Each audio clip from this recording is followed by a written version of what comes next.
नमस्कार विद्यार्थी मित्र मैत्रिणींनो, VSMPC अकॅडमीच्या लर्निंग प्लॅटफॉर्मवरती तुमचं स्वागत आहे.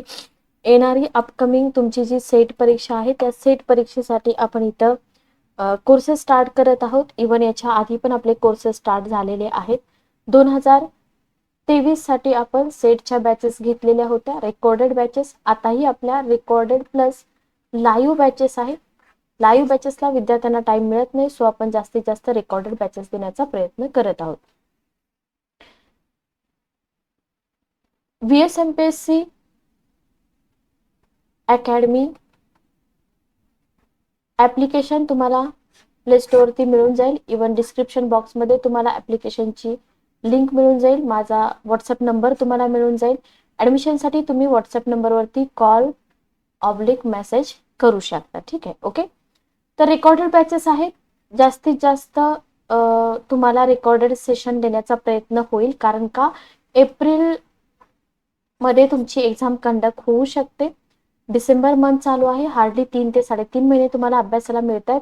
बॅच व्हॅलिडिटी 1 वर्ष राहील, कारण एका वर्षामध्ये 2 वेळा तुमची सेट परीक्षा होणार आहे. सो 1 वर्ष तुम्हाला बॅचचा ऍक्सेस राहील. टेस्ट सिरीज बॅच मध्ये इन्क्लूड असेल. पेपर फर्स्ट आणि पेपर सेकंड दोन्ही सब्जेक्टसाठी आपल्याकडे बॅचेस अवेलेबल आहेत. तुमचा सब्जेक्ट चेक करून घ्या. फक्त मॅथमॅटिक्स सोडलं तर सगळ्या सब्जेक्टच्या बॅचेस आपल्याकडे अवेलेबल आहेत. इकॉनॉमिक्ससाठी आपण हे डेमो सेशन घेत आहोत. ज्या विद्यार्थ्यांचा इकॉनॉमिक्स सब्जेक्ट आहे, लवकरात लवकर बॅच जॉईन करा. आज आहे 11 तारीख. 12 तारखेपासून 13 तारखेपासून इकॉनॉमिक्सची बॅच स्टार्ट होत आहे, इकॉनॉमिक्स सब्जेक्टची. तर इकॉनॉमिक्स सब्जेक्टचा सिलेबस तर आता मी डिस्कस इथे करत नाही, कारण पेड बॅचेसमध्ये ते तुमचा सिलेबस डिस्कस होईल. एक पार्ट आपण डिस्कस करतोय. For example, introduction to international economics तुमच्या सिलेबसचा पार्ट आहे. आता याच्यामध्ये बघा, जेव्हा तुम्ही एखादा पार्ट अभ्यासाला घेत, आपल्याला मायक्रो इकॉनॉमिक्स आहे, मॅक्रो इकॉनॉमिक्स आहे, सगळा भाग आपल्याला इथं दिलेला आहे. ठीक आहे, ओके. तर याच्यामध्ये एकाच पुस्तकातून सगळा सिलेबस कव्हर होईल असंही नाहीये, कारण बदलती परीक्षा पद्धती, काठिण्य पातळी याच्यामुळे तुम्हाला मल्टिपल सोर्सेस वापरावे लागतात. कॉन्सेप्ट समजून घ्यावे लागतात. ज्या फॉर्मॅटमध्ये तुमची एक्झाम आहे, मल्टिपल चॉईस क्वेश्चन, ते क्वेश्चन तुम्हाला वारंवार सॉल्व्ह करावे लागतात. रिव्हिजन आणि परफेक्शनला खूप जास्त इम्पॉर्टन्स आहे. ठीक आहे, ओके. आता जेव्हा तुम्ही इंटरनॅशनल इकॉनॉमिक्स स्टार्ट करता, तेव्हा तुम्हाला इथं सगळ्यात जास्त महत्वाचं का आहे बघा, जे फ्रेशर आहेत किंवा ज्यांनी याच्या आधी पण सेट एक्झाम दिलेली आहे. ठीक आहे, तर सुरुवातीला तर तुम्हाला आहे आंतरराष्ट्रीय, आपले सगळे सेशन डिजिटल बोर्डवरती होतील. आंतरराष्ट्रीय अर्थशास्त्र नक्की काय आहे हे तुम्हाला समजून घ्यायचं. ठीक आहे, ओके. आंतरराष्ट्रीय अर्थशास्त्र काय आहे हे आपल्याला आधी माहित पाहिजे. त्याच्यानंतर मग तुम्हाला याच्यामध्ये व्यापार आणि व्यापार सिद्धांत. ठीक आहे, व्यापार आणि व्यापार सिद्धांत म्हणजे ट्रेड आणि ट्रेड थेरीच्या आहेत ना, तर त्या ट्रेड थेरीज तुम्हाला इथं शिकायच्या आहेत, लक्षात ठेवा. ठीक आहे, मग याच्यामध्ये आपल्याला जे इंटरनॅशनल इकॉनॉमिक्स आहे त्याचं इम्पॉर्टन्स काय आहे, किंवा अंतर्गत आणि आंतरराष्ट्रीय व्यापार याच्यामध्ये साम्य आणि भेद काय आहेत, जे तुम्हाला सगळ्यात जास्त इम्पॉर्टंट एक्झाम मध्ये विचारलं जाऊ शकतं, ते म्हणजे रिकार्डोचा आंतरराष्ट्रीय व्यापाराचा सिद्धांत. ठीक आहे, पण एवढंच करून चालेल का, नाही, तुम्हाला सगळंच करावं लागेल. Okay, clear. त्याच्यानंतर तुम्हाला हेक्स्चर, ओहलींचा आंतरराष्ट्रीय व्यापाराचा सिद्धांत शिकायचा आहे. हे 2 सिद्धांत आपल्यासाठी फार इम्पॉर्टंट आहेत, लक्षात घ्या. हे दोन्ही सिद्धांत आपल्याला इथं व्यवस्थित कंप्लीट करायचे आहेत. आता इथं आपल्याला जेव्हा आपण व्यापार सिद्धांत बघतो, तर याच्यामध्ये आपल्याला या 2 गोष्टी इम्पॉर्टंट आहेत, तर बाकीची थेरी आपल्याला शिकायची आहे. ठीक आहे, बरोबर. फॉर एक्झाम्पल बघा, आपण बघतो की प्राचीन काळापासून म्हणजे एन्शंट हिस्ट्री वगैरे आपण बघतो, तर प्राचीन काळापासून मानव जो आहे ना, मानव, तर या मानवी गरजांची पूर्तता करण्यासाठी वस्तूंची देवाणघेवाण होत होती की नाही, देवाणघेवाण होत होती. ठीक आहे, बरोबर, म्हणजे मानव वस्तूची देवाणघेवाण करत होता. मग व्यापार म्हणजे काय? व्यापार म्हणजे वस्तूंची देवाणघेवाण, ठीक आहे, किंवा देवाणघेवाणीचा व्यवहार असं तुम्ही म्हणू शकता. ओके. जगामध्ये औद्योगिक क्रांती पूर्वीचं जे काळ होता, औद्योगिक क्रांती झाली, बरोबर, तर या औद्योगिक क्रांतीच्या पूर्वीचा जो काळ होता ना, पूर्वीचा काळ लक्षात घ्या. तर या काळामध्ये काय होतं, याच्या पूर्वीच्या काळामध्ये आपण म्हणतोय स्थानिक पातळीवरती, स्थानिक पातळीवर काय होत होतं, देशांतर्गत भागामध्ये, देशांतर्गत म्हणजे देशातल्या देशामध्ये. ओके, तर देशांतर्गत भागामध्ये काय होत होतं, इथं व्यापार होत होता, ठीक आहे. ओके. पण जेव्हा औद्योगिक क्रांती झाली, लक्षात घ्या, जेव्हा औद्योगिक क्रांती झाली त्याच्यानंतर आंतरराष्ट्रीय व्यापाराला सुरुवात झाली, बरोबर. आंतरराष्ट्रीय व्यापाराचा लाभ जो आहे विविध देशातील नागरिकांना घेता येतो. दुसरं महायुद्ध झालं, दुसऱ्या महायुद्धानंतर आंतरराष्ट्रीय व्यापार खुला आणि मुक्त व्हावा म्हणून खूप सारे प्रयत्न केले गेले आणि ते प्रयत्न यशस्वी पण झाले, ठीक आहे.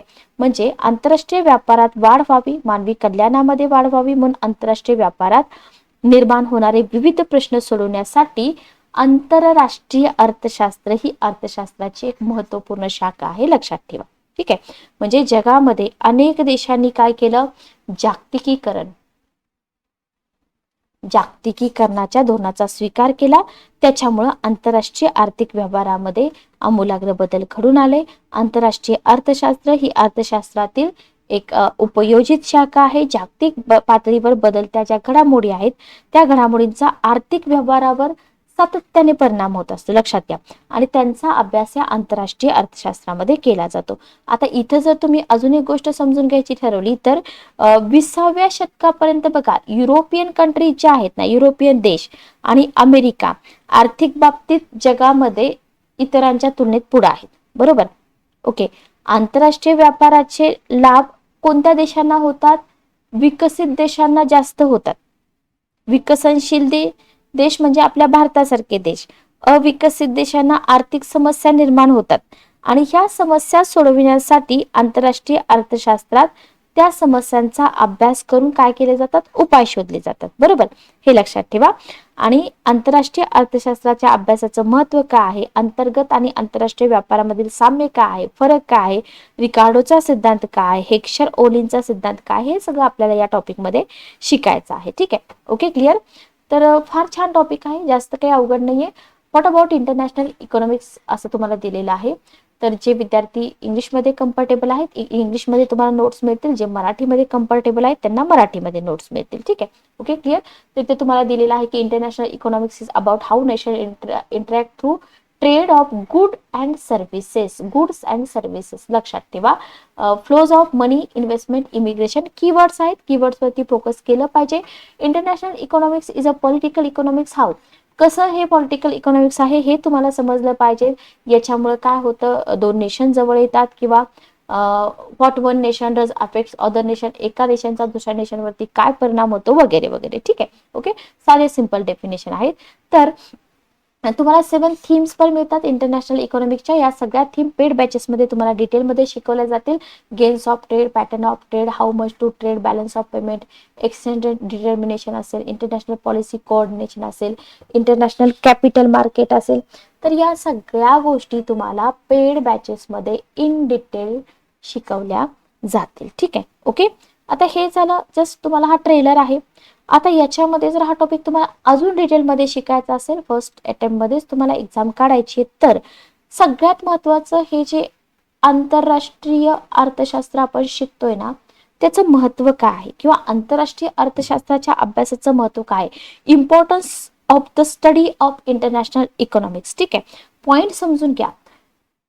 जगामध्ये औद्योगिक क्रांतीनंतर कशामध्ये वाढ झाली, वसाहतवादी साम्राज्य, ठीक आहे, याच्यामध्ये काय झालं, वाढ झाली. Okay, clear.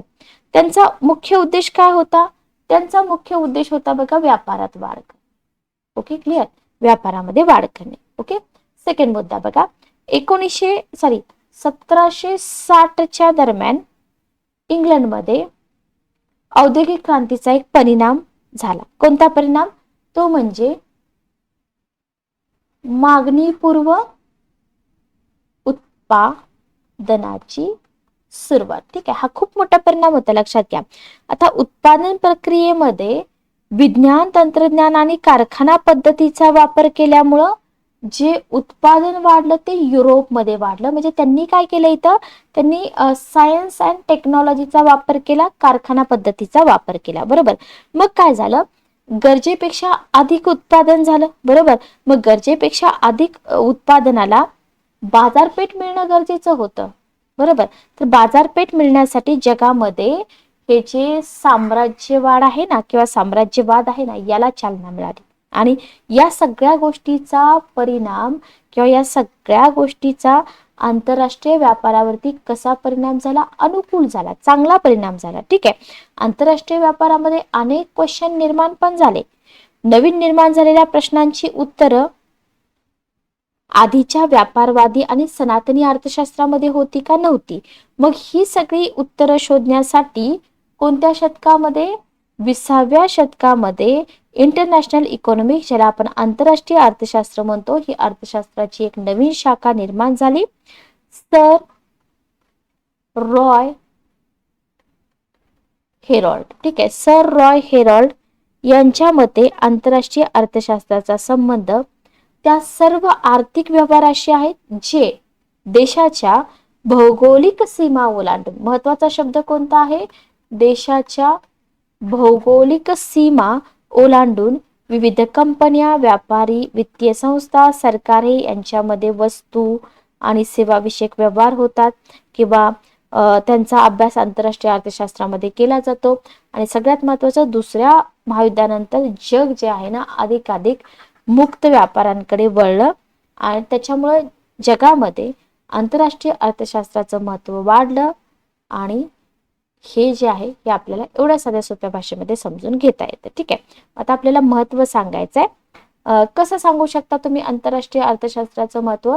सांगू शकता. बघा, पहिला मुद्दा तुम्ही सांगू शकता की आंतरराष्ट्रीय व्यापाराचा अभ्यास. ठीक आहे, आंतरराष्ट्रीय व्यापाराचा अभ्यास. सेकंड मुद्दा आहे तुमचा व्यापार विषयक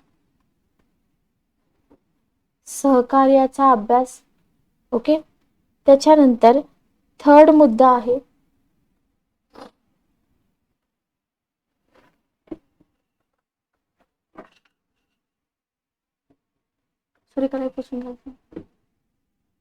त्याच्यानंतर थर्ड आहे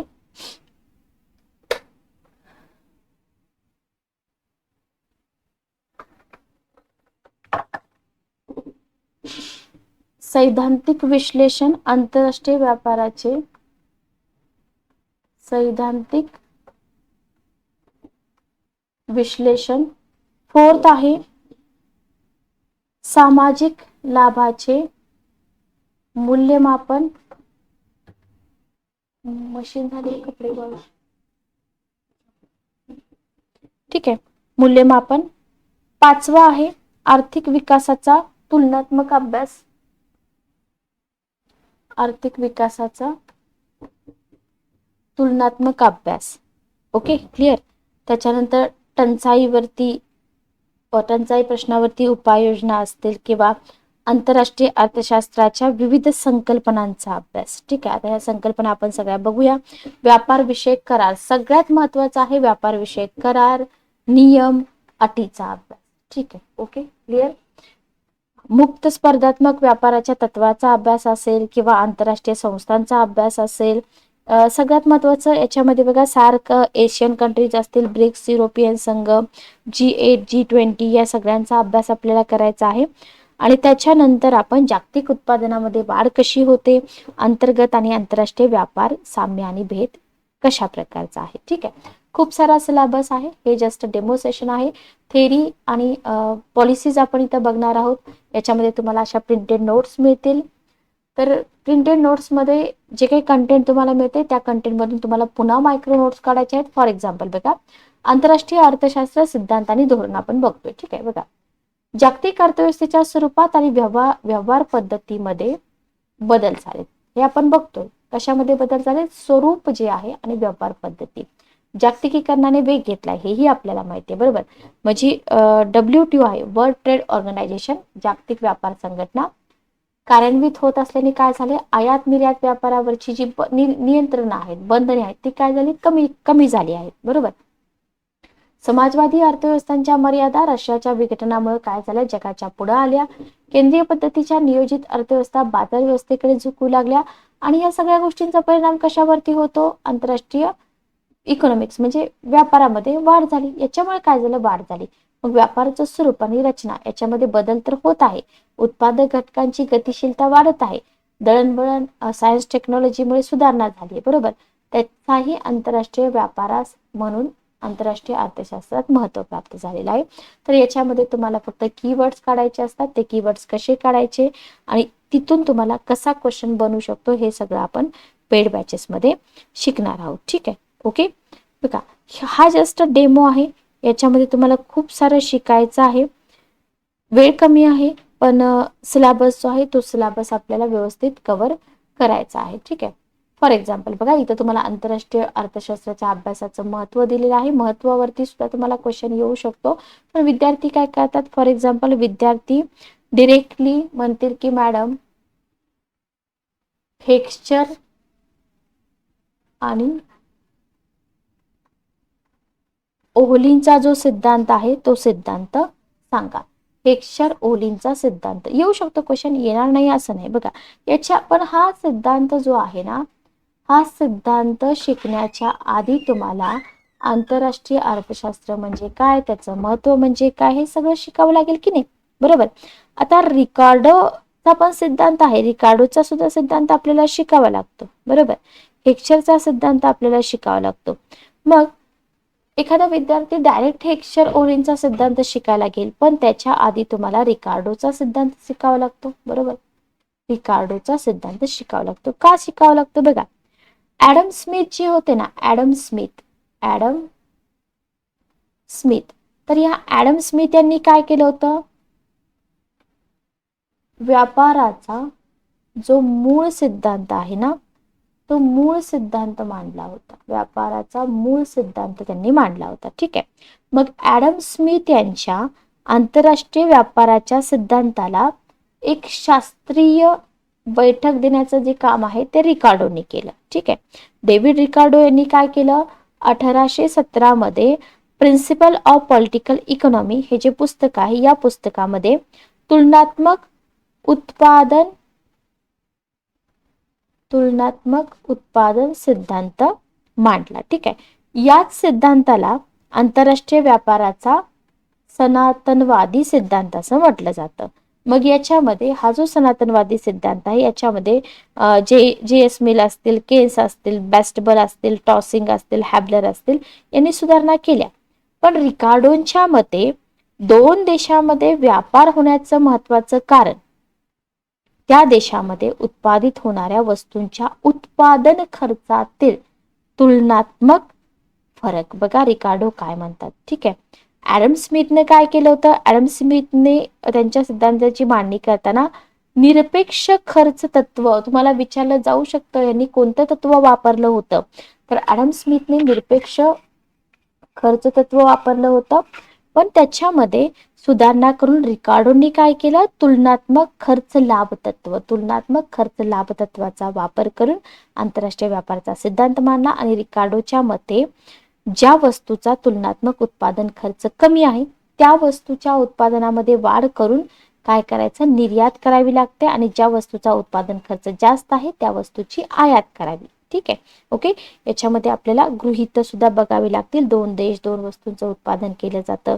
श्रम हा एकमेव उत्पादनाचा घटक असतो. श्रम एक जिन्सी असतात वगैरे वगैरे. तर सांगण्याचा हेतू काय? रिकार्डोचा सिद्धांत तुम्हाला आधी शिकावा लागतो, त्याच्यानंतर तुम्ही हेक्स्चर आणि हा ओहलींचा सिद्धांत बघणार. कारण का? रिकार्डोच्या सिद्धांतामध्ये अनेक दोष होते, लक्षात घ्या. हेक्स्चर ओलिनचा सिद्धांत रिकार्डोचा सिद्धांत नाकारतो का? नाही नाकारत. बरोबर, नाकारत नाही. बरोबर, पण त्यातील दोष दूर करून एक पूरक विश्लेषण देतो. रिकार्डोच्या सिद्धांतामध्ये 2 देशांमध्ये उत्पादन खर्चामध्ये जो डिफरन्स होता का नाही हे उत्तर मिळत नाही, पण ओलिनच्या सिद्धांतामध्ये मिळतो. Okay, clear. अशा प्रकारे आपल्याला हा इकॉनॉमिक्स सब्जेक्ट व्यवस्थित कंप्लीट करायचा आहे. लवकरात लवकर बॅचेसला ऍडमिशन घ्या. काही डाऊट असतील तर तुम्ही मला डायरेक्ट टेक्स्ट किंवा कॉल करून विचारू शकता. भेटूया आपल्या पेड बॅचेसमध्ये. रेग्युलर बॅचेस होतील. Good day, take care.